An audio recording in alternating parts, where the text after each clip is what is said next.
1 minute, শুধু 1 minute সময় নিয়ে ভাবুন। এই 1 মিনিট হয়তো আপনার পুরো জীবনটাই বদলে দিতে পারে।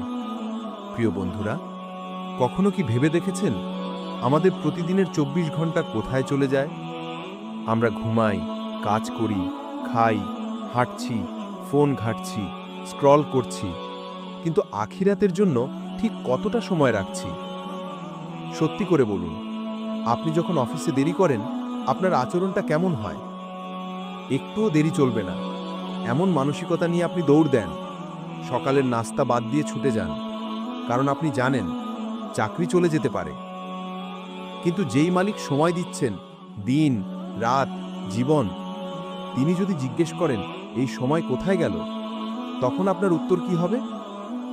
মহান আল্লাহ তাআলা বলেন, সময়ের শপথ, নিশ্চয়ই মানুষ ক্ষতিতে রয়েছে। এই আয়াতটা আমরা অনেকেই শুনেছি, কিন্তু কখনো কি গভীরভাবে ভেবেছি? একটা মাত্র সূরা, মাত্র 3টি আয়াত, কিন্তু এই সূরার ভেতরে লুকিয়ে আছে আমাদের পুরো জীবনের হিসাব। একটা প্রশ্ন করুন নিজেকে, আজ যদি আমার শেষ দিন হতো, আমি কি সন্তুষ্ট হতাম আমার আজকের কাজে?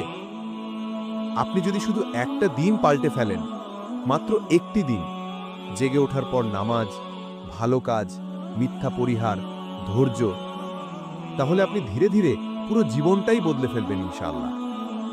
জীবন মানে দিনের যোগফল, আর দিনের পরিবর্তন মানেই জীবনের পরিবর্তন।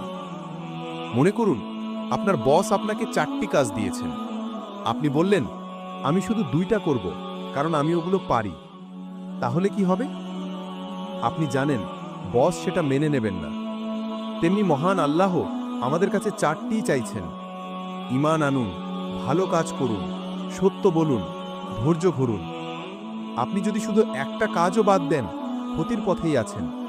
এটা আমি বলছি না, মহান আল্লাহ বলেছেন। আজ একটা সিদ্ধান্ত নিন, প্রতিদিন সূরা আসর একবার পাঠ করবেন। প্রতিদিন অন্তত 10 মিনিট আখিরাতের জন্য বরাদ্দ রাখবেন। এবং মনে রাখবেন, যারা বিশ্বাস করে তারাই ব্যতিক্রম।